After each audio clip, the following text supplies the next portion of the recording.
in today's video I'm going to give you a quick lesson on how to change a bifold door that opens that way into a bypass door. So you have two sliding doors instead of bifold doors, which look cheap and ugly, and they always have to have a gap up at the top when you open them, and they just don't look good. So I like to switch my bifold doors into bypass doors. It's going to cost about $300 if you do solid wood doors, cheaper if you just get hollow doors. The track is about $50, the hardware. And you want to cut your aluminum track on your chop saw, go really slow because you're cutting metal, and you want to cut it 1 inch shorter than the actual width of your closet so you can get the wheels in there. This is how it's done.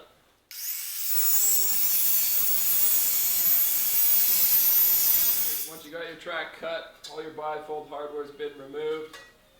You want to put your track up.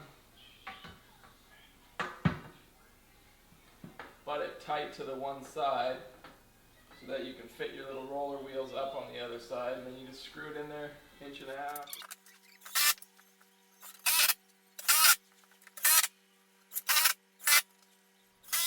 Now I've put my track in, but I can see that there's more track showing here than here.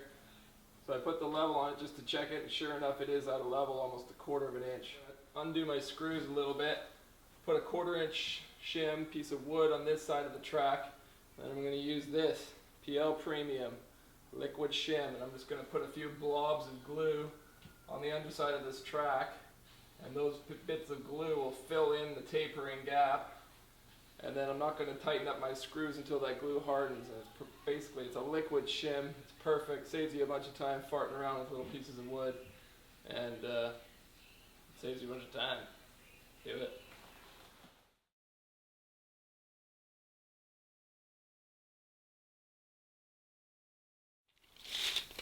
When you go to cut the door down, make sure you cut the door 1.25 inches shorter than the space between the floor and the aluminum track. And then you want to trace the line with a pencil and then score it with your knife blade. And you can move this back and clamp it, use it as a fence, or you can just freehand cut. I'm confident enough to freehand cut.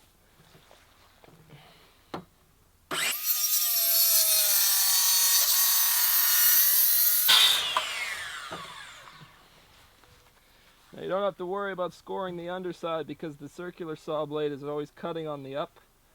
So the teeth cut a nice clean line on the bottom edge, so you don't need to score that. Just the top edge where the teeth are coming up through the wood.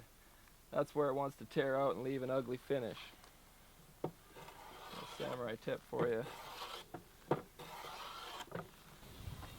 when you're installing these top plates here, the catch needs to be in about at least 2 inches from the edge. I put this one too close to the edge, and so the gap where the wheels go into the track, the wheels fall out when this is too close to the edge of the door, so make sure this is always at least 2 inches in. Alright, so now the fun part comes to installing the doors. Now, if you're to follow by the book, you put the door on the front in the back track first, and then the front track door would overlap that, and you put a piece of trim up, but you'd still have this ugly gap right here. You'd see the hardware. Well, the way I'm going to trim this is I'm going to put my trim on, I'm going to miter it lower down so that the top header piece hangs over the doors and hides the track and the hardware completely. Now that looks good, but then the problem is, how do you ever get the doors off if you need to take them off for whatever reason? So in order to solve that problem, I'm going to put the doors on from the back, inside the closet. So I'll put the front track on first, and then the back track. That way I can always lift the doors off from inside the closet to the rear, and they'll come on and off easy, and I don't ever have to take off this header piece to get the doors off. So that's my solution. The other thing is, this little door slide track that goes on the floor, it's got these little tabs you can see right here where you're supposed to screw into the floor, and that sticks out into the room, and you can always see that screw, and I'm not having that because I'm a samurai. So what I've done is I'm going to put the doors in, drop them into the track from the rear, and then put them on, and that way I can cut this flange off screw on the inside underneath the door itself. Screw that on beforehand and then set this door in here onto the track. So it's a little trickier to get them in, but then you just have this one little thing showing in the front. It's a lot cleaner looking, and it just looks better. So that's the way I roll. You do it however you want.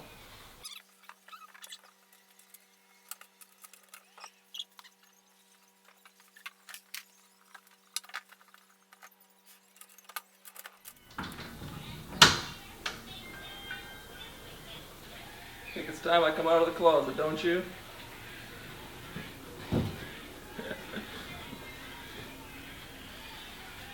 Alright, there you have it. Bypass doors. Ka-ching! Sexy. So I thought I'd give you a close-up of this next part.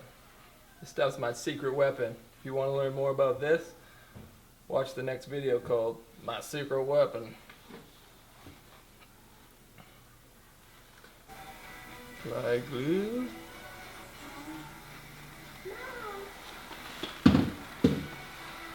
Spray the activator.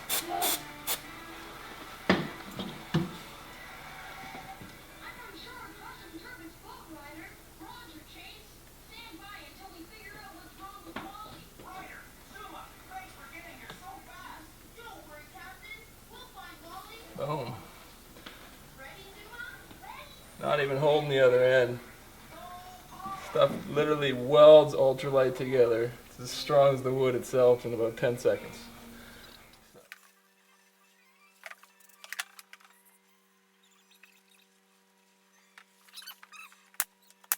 Alright, so that's how you change bifold closet doors into beautiful bypass closet doors. Here's a close-up of the door slide guides here. You can see the tab with the screw in it right there. And that would have been sticking out into the front here, but I put the screw underneath the door. You can see that looks a lot cleaner when the door is closed, not having that visible screw tab.